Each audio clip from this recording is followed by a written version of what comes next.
Hey guys, and welcome to episode 62 of How I Made My First $1 Million. Today we are looking at the numbers from November 1st, 2025, so let's dive in. We start as usual with the balance sheet. Assets at $168,000, actually down almost $5,000 from last month. Not ideal, but that happens. Liabilities are slightly lower, $76 lower, so continuing to move in the right direction. Net worth, $151,000, again, down almost $5,000 from last month. So I guess 150 is still a nice chunk. Yeah, it'd be nice if it just kept going up, but that's the way things go. So what happened? All right, cash up a little bit. Gold and silver had a good month, so they were up a little bit. Bitcoin, however, did not. So basically, all the gains that Bitcoin had the previous month, we just lost in the current month. So that's Bitcoin, goes up and down. Kiva balance is growing because I continue to deposit there. So that's what happened. Liabilities still declining ever so slightly month by month. And in many, many years at the current pace, that tax liability will be paid off. Okay, that's the balance sheet. Let's look at the pie chart.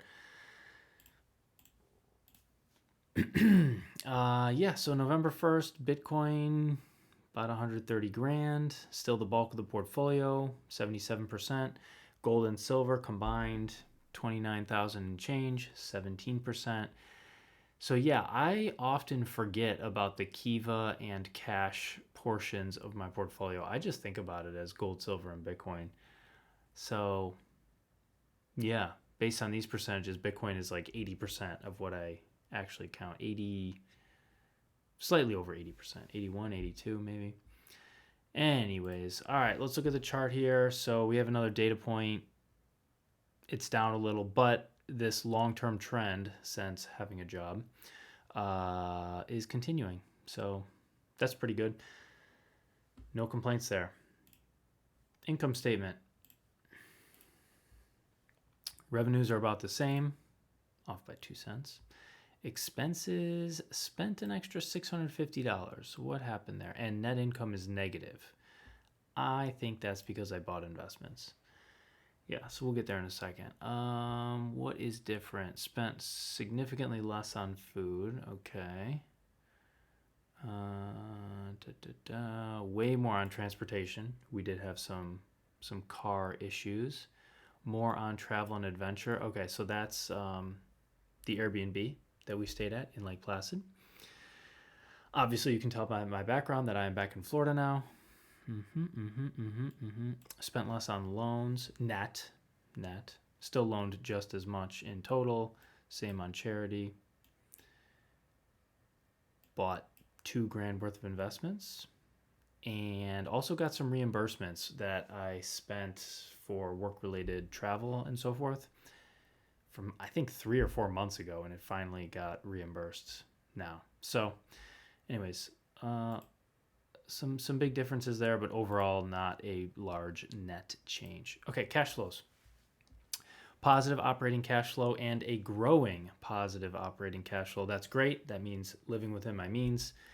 That's what we want. And it's really that positive operating cash flow that allows us to contribute money to these other categories. So let's see. Okay, yes. Employment, purchases, interest and taxes. Yeah. So you can see the employment went up. That's the difference there is the reimbursement, that $1,500. That's a pretty unusual line item. Investing. Yeah, that's just buying $2,000 worth of investments. Last month I didn't buy anything, so I definitely want to change that. I think I'm going to start dollar cost averaging, picking a fixed dollar amount and just allocating that into various accounts and just do it that way. Yeah, because I don't like this variability in how much I'm investing every month. I don't like it. Financing. Yeah, not much to say about that. I already commented on it. Donated the same amount, but the net amount of lending is significantly different, but in gross, it's the same, if that makes sense. Awesome. Let's do the updates.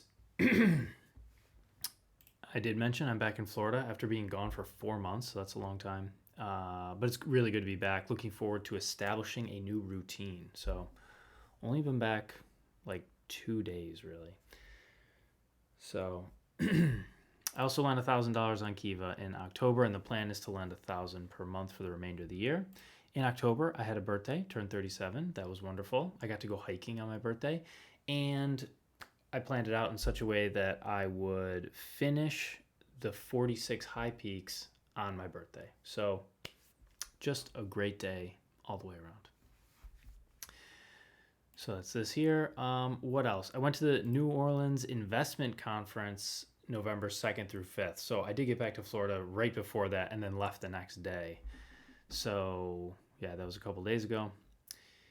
That conference was awesome. I got to meet a ton of people, most of which are fans of our YouTube channel, the GoldSilver YouTube channel. So met dozens and dozens of people, had some really great conversations. A few people I talked to for like over an hour.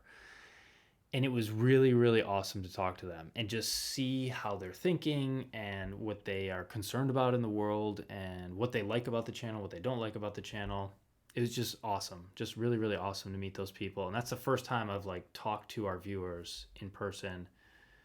So that was so good. It makes me want to go to a bunch more conferences. So I probably will. Also, my 6-part YouTube series, Hidden Secrets of Value. Finally, we released the first 2 episodes. So 2 out of the 6 episodes have been released. The other 4 probably will be released in the next month, I'm guessing. So by the next video that I make, I think they will all be out. That's a pretty good guess. We don't have a consistent release schedule, which is why I don't know. We're basically releasing them when the market is doing well for gold and silver. So yeah, that's very, very exciting. So how am I thinking? How am I feeling? And what am I doing? It feels amazing to have Hidden Secrets of Value partially released into the world.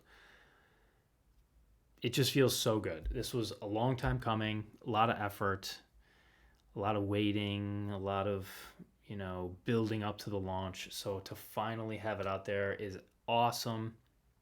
And the people I got to speak to at the New Orleans Investment Conference, they are fans of the series and they're looking forward to the other episodes. So that's really good. I am also thinking it is time to write a book.